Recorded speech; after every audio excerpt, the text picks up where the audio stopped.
বিসমিল্লাহির রহমানির রহিম। আসসালামু আলাইকুম রহমতুল্লাহি ওয়া বারাকাতুহু। সম্মানিত ভিউয়ার্স, আজ পবিত্র জুমার পর আমি তাওয়াফ শেষ করে এখানে বসলাম। একটু আমার এক সিলেটি ভাই, ওনার কাজ এখনো শেষ হয়নি। তো আলহামদুলিল্লাহ, আজকে আপনাদের দোয়ার বরকতে, আল্লাহর অশেষ রহমতে আজকে হাজর আসওয়াদ হযরত ইব্রাহিম আলাইহিস সালামের মুবারকের যে আনাগোনা ঘরটি এবং গিলাপ সহ একেবারে আলহামদুলিল্লাহ, আল্লাহর কাছে লাখ লাখ শুকরিয়া। এত ভিড়ের মধ্যে যে আল্লাহ পাক খুব সুন্দরভাবে আমাকে মনের আশাটা পূরণ করেছে, আল্লাহ পাকের অশেষ দরবারে লাখ লাখ শুকরিয়া। তবে আজকে একটি ধন্যবাদ দিব আশিক ভাইকে, যিনি সিলেটের ওনার বাড়ি হচ্ছে সিলেট জেলার কানাইঘাটে। তো উনি আমাকে যে পন্থাটা শিখিয়েছেন তা হলো, কোনো মতো কষ্ট করার পরে যদি গিলাপের কাবাঘরের যে গিলাপের হাজারা আসাদের ওপরের যে কার্পেটটা, ওইটা আপনি শক্তভাবে ধরতে পারলেই চললো। তারপরে ইনশাল্লাহ আপনি ওখানে অবশ্যই যেতে পারেন। পরে হাজারা আসাদের চুমুর পরে কোনো মতেই নিচের দিকে আর যাওয়ার চেষ্টা করবেন না। যে কোনো মূল্যে যত গায়ের শক্তি আছে উপরের দিকে উঠা সোজা ওইয়া হাতটা উপরের দিকে দেওয়া, যে কোনো মূল্যে সোজা উপর উঠবেন, নতুবা ওখান থেকে অনেকের প্রাণহানির সংখ্যা থাকে। তো এই জিনিসটা অবশ্যই সবাই খেয়াল রাখবেন। হাজরা আসাদে চুমো দেওয়ার পরে অবশ্যই সজোরে উপরের দিকে হাত দুটি উপর করে নিঃশ্বাসটা, অর্থাৎ আপনার নিঃশ্বাস যেন উপর দিকে দেয়। অবশ্য কারো যদি ওই যে ব্যাগ থাকে, কাঁধে ব্যাগ থাকে, ব্যাগগুলো একটু সাবধানে রাখবেন। কারণ হচ্ছে অনেক সময় অনেক ক্ষেত্রে দেখা যায় না, মানুষের চাপে পড়ে ব্যাগ থাকে একদিকে, ব্যাগের ফিতে আপনার গলার সাথে আটকায় থাকবে, এরকম একটা অবস্থা আমার কিন্তু আজকে হয়েছিল প্রায়। তা আলহামদুলিল্লাহ, এক মিশরি ভাই ছিলেন, উনি ব্যাগটা আবার সজোরে ব্যাগটা সহকারে ধাক্কা দিয়ে আমাকে কাবার সাথে ঝুঁকিয়ে দিয়েছে, যার জন্য আলহামদুলিল্লাহ কিছুটা সহজেই করতে পারছি।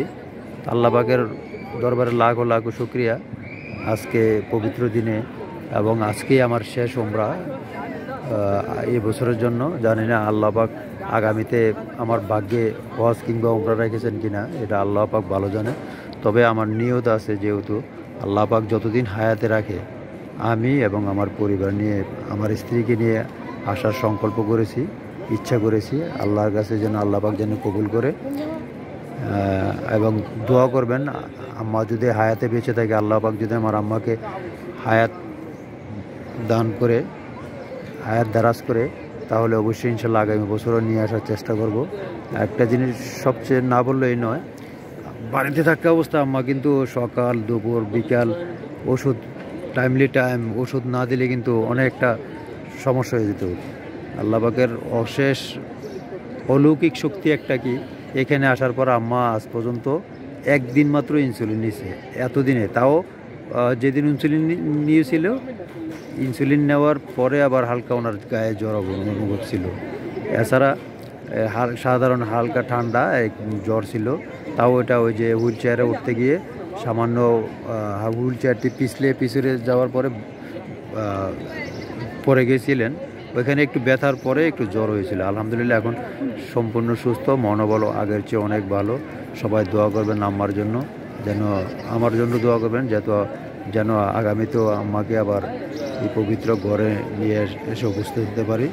সবার কাছে দোয়া চেয়ে আল্লাহ পাক পৃথিবীর সমস্ত মুসলিমদেরকে ভালো রাখুক, সুখে রাখুক, শান্তিতে রাখুক। বিশেষ করে ফিলিস্তিনের মুসলমান, উইঘুরের মুসলমান, আরাকানের মুসলমান, আফগানিস্তানের আফ্রিকার মুসলমান, সোমালিয়ার মুসলমান, এবং পৃথিবীতে যে সমস্ত এলাকায় কাফেরদের হাতে নির্যাতনে আছে, তাদেরকে আল্লাহ পাক রক্ষা করুক, এবং সমস্ত মুসলিম উম্মাকে আল্লাহ পাক শান্তিতে রাখুক। এই কামনা আজকে পবিত্র কাবা শরীফ থেকে শেষ করছি। সকলের সুস্বাস্থ্য কামনা করে এখানে শেষ করছি।